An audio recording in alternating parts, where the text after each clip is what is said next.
Naquele tempo, disse Jesus aos seus discípulos: Ficais atentos, para não praticar a vossa justiça na frente dos homens, só para serles visto por eles. Caso contrário, não recebeis a recompensa de vosso Pai que está nos céus. Por isso, quando deres esmola, não toques a trompeta diante de ti, como fazem os hipócritas nas sinagogas e nas ruas, para serem elogiados pelos homens. Em verdade vos digo, eles já receberão a sua recompensa.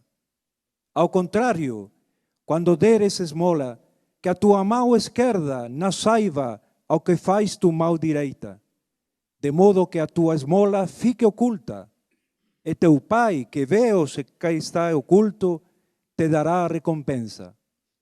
Quando orares, não sejas como os hipócritas, que gostam de rezar em pé nas sinagogas e nas esquinas das praças, para serem vistos pelos homens. Em verdade vos digo, eles já receberão a sua recompensa. Ao contrário, quando tu orares, entra no teu quarto, fecha a porta e reza a teu Pai que está oculto. E teu Pai que vê o que está escondido, te dará a recompensa. Quando jejuares, não fiqueis com o rosto triste como os hipócritas. Eles desfiguram o rosto para que os homens vejam que estão jejuando. Em verdade os digo, eles já receberão a sua recompensa. Tu, porém, quando jejuares, perfuma a cabeça e lava o rosto, para que homens não vejam que tu estás jejuando, mas somente teu Pai que está oculto, e teu Pai que vê o que está escondido, te dará a recompensa. Palavra de salvação. Glória a vós, Senhor.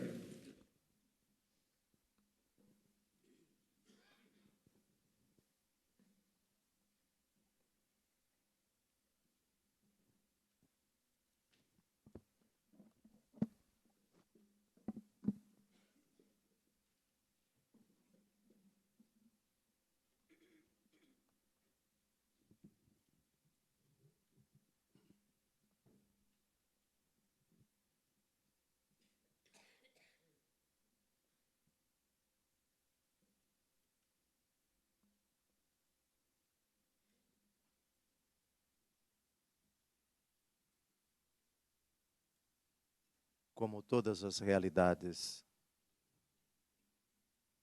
a igreja tem uma face visível e uma face oculta. O nosso Deus é, por definição, mistério. Algo que etimologicamente significa uma realidade que não é esgotada pela nossa inteligência, pela nossa razão.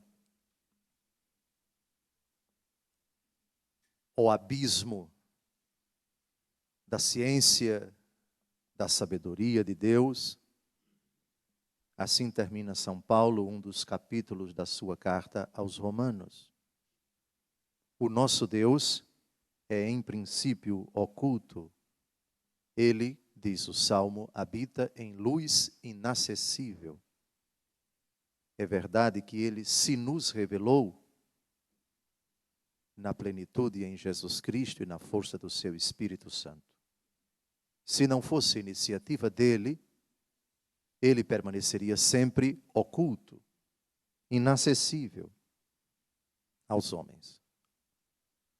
E esse, por incrível que pareça, é o motivo, é a razão teológica para essa expressão utilizada por Jesus no Evangelho de hoje, que, a bem da verdade, faz do cristianismo uma religião, num certo sentido, inteiramente diferente do judaísmo, do islamismo e de qualquer outra concepção religiosa que exista na face da terra. Já existiu, existe ou venha a existir na face da terra. Exatamente por causa desta palavra, oculto, escondido. O demônio se esconde de Adão e de Eva, depois de instigar Eva, depois de conseguir convencê-la a desobedecer a Deus. E sempre se utilizará dessa dimensão oculta que Deus colocou no nosso coração, que é um reflexo do seu mistério.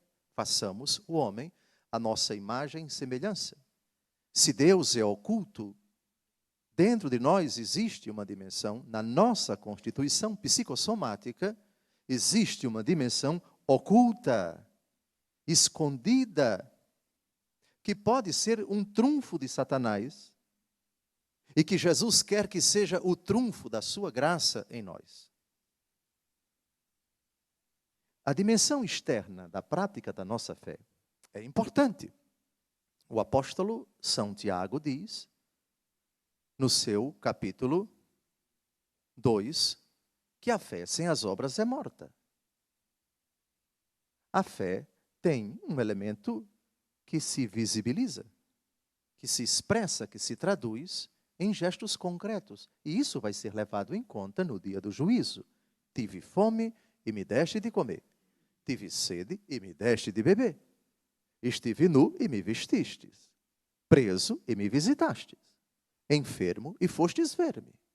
É a dimensão externa, que todos veem, que todos contemplam, que pode ser, essas coisas podem ser fotografadas, podem ser filmadas, podem ser registradas em cartório, podem ser fotografadas. Muito bem. Mas isso não vai ser tanto a questão a ser levada em conta por nosso Senhor Jesus Cristo, porque Ele vai levar também em conta a intenção com que se faz tudo isso. Porque depois do pecado, infelizmente, essa dimensão oculta daquilo que se visibiliza pode ser canalizada, pode ser direcionada para intenções espúrias, para finalidades nada meritórias, para finalidades que não agradam a Deus. Isso significa que depois do pecado, até a prática do bem pode levar uma pessoa para o inferno. Até a prática da oração pode levar uma pessoa para o inferno. Até uma missa bem celebrada, digamos assim, exteriormente admirada, impecável, até uma homilia bem feita, pode, aos olhos de Deus, ser causa de condenação. Até a recepção da Eucaristia, entrar na fila da comunhão, pode levar uma pessoa para o inferno. 1 aos Coríntios, capítulo 11, de 27 a 31. Que cada um discirna antes de comer deste corpo e beber deste sangue, pois quem come e bebe sem discernir o corpo e o sangue do Senhor, come e bebe a própria condenação. Amados, é um trunfo para nosso Senhor Jesus Cristo que está oculto. E pode ser um trunfo para o demônio, o que está oculto no nosso coração. A face oculta da igreja, a face oculta da nossa vida, é o tema do Evangelho de hoje. Ficai atentos para não praticar a vossa justiça na frente dos homens, só para serdes vistos por eles. Então, o que é que o diabo faz para algumas pessoas? Infelizmente, ele consegue convencê-las de que aquilo que Deus quer que você faça, seja feito. Já que você insiste tanto em obedecer a Ele, agora você pode fazer isso com uma intenção que não seja nada agradável a Deus. Seja proveitosa para você e não para Ele. Jesus é muito claro e diz, quem se gloria, glorie-se no Senhor. São João Batista, no Evangelho segundo João, capítulo 3, versículo 30, diz, importa que Ele cresça e eu diminua. O que é que o diabo tenta? Inverter essa ordem. Importa que você cresça e Deus diminua. Faça, portanto, diz o demônio, as coisas para serem aplaudidos, para você ser aplaudido, reconhecido, para você tirar proveito disso, para você ter privilégios, para você ganhar mais, para você se favorecer, para você se promover, para você se engrandecer. Entenderam aqui a sutileza? Toda a questão está no interior. Ouvistes o que foi dito aos antigos? Não cometerás adultério? Eu, porém, vos digo, todo aquele que lançar um olhar de cobiça para uma mulher, já cometeu adultério com ela no seu coração. Olha a novidade, olha a surpresa, olha a radicalidade do cristianismo. Não é necessário que você pratique algo, basta você consentir com sua vontade, no seu coração, ainda que não tenha praticado o ato, mas para Deus isso já é pecado. Impressionante. Quando deres esmola, que a tua mão esquerda não saiba o que faz a tua mão direita, de modo que a tua esmola fique oculta. O fique oculta aqui é a intenção. Deus sabe, na hora em que você está ajudando alguém, dando esmola a alguém, qual é a sua intenção. Se você, naquele momento, dá, visando não o bem da pessoa exclusivamente, ou visando, enxergando nesta pessoa o Cristo, tive fome e me deste de comer, e visa alguma outra intenção, você já recebeu a recompensa. Aquilo não vai ser levado em conta no dia do juízo como uma ação meritória. Isso é impressionante. Assim, há uma diferença tremenda entre fazer o bem e fazer o bem bem feito. São duas coisas completamente diferentes. Na primeira leitura de hoje, nós temos um aceno sobre essa questão. Dê cada um conforme tiver decidido o seu coração, sem pesar, sem constrangimento, pois Deus ama a quem dá com alegria. E insiste que esta ação deve ser motivada pela liberalidade, que através de nós resultará em ação de graças a Deus. Portanto, uma advertência, ainda que sejam abundantes as doações, ainda que sejam consideráveis, valiosas, constantes, as nossas expressões externas de caridade, de generosidade, se o motivo não for apenas a glória de Deus e o desejo de ver o bem do outro, de aliviar o sofrimento do outro, ela não terá mérito algum no dia do juízo. Porque Deus enxerga o que está oculto. É a nossa motivação, lá no íntimo do coração, que vai tornar esta ação, aparentemente, do ponto de vista externo, meritória, algo abominável aos olhos de Deus. O mesmo se aplica à oração. Quando orardes, não sejais como os hipócritas que gostam de rezar em pé, nas sinagogas e nas esquinas das praças, para serem vistos pelos homens. Reparem aqui a língua portuguesa, oração subordinada, adverbial final. A diferença entre uma ação meritória e uma ação demeritória, algo que Deus aplaude, que Deus dará recompensa no dia do juízo, e algo que Ele detestará, que não levará em conta no dia do juízo, não está na oração principal, mas na oração subordinada. A intenção, a finalidade. Mas, Senhor, eu dei tantas esmolas aos pobres. E o Senhor vai dizer naquele dia, mas a intenção com que você deu, eu vi, eu sabia, não tinha nada de meritória. Às vezes as pessoas pensam que a caridade é capaz até de iludir, de enganar a Deus. Imaginemos um marido que trai a esposa constantemente, mas no final do ano, 15, 20, 30 cestas básicas para os pobres. Olha que homem lindo, mas que homem generoso.